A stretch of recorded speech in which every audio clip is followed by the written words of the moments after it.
WENY political analyst Dr. Jim Twombly joining us today. And Jim, we are talking about the Hunter Biden plea deal. Earlier today, a plea deal was announced for some of the charges of Hunter Biden, who is the son of President Joe Biden. And reaction from pretty much everywhere across the political spectrum was fairly quick. No one really seemed happy with the outcome, except for maybe Hunter Biden himself.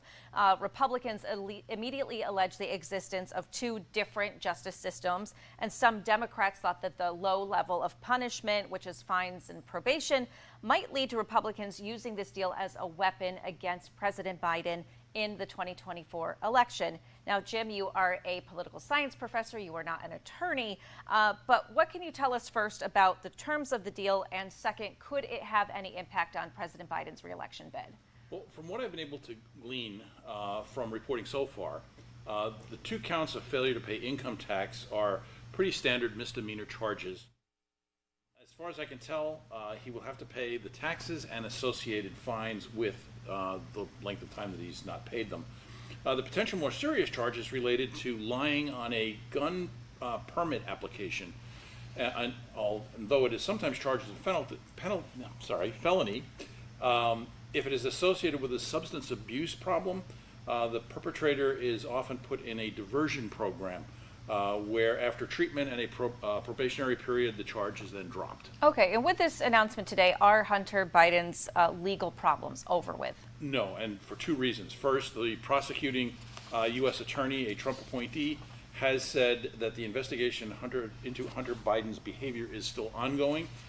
This deal only takes care of these three specific charges.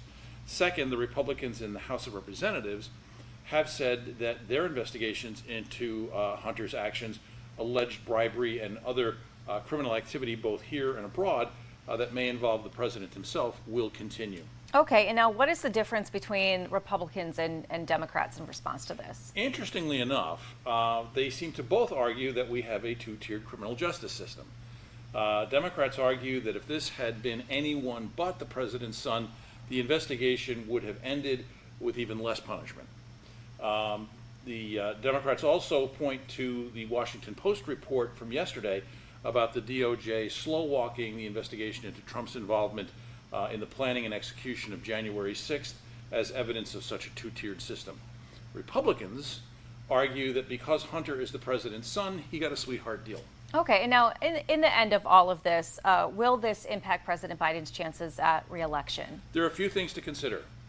If the Republican nominee is Trump, and he has accumulated more indictments or even some convictions by the fall of 2020, this will probably not hurt Biden all that much.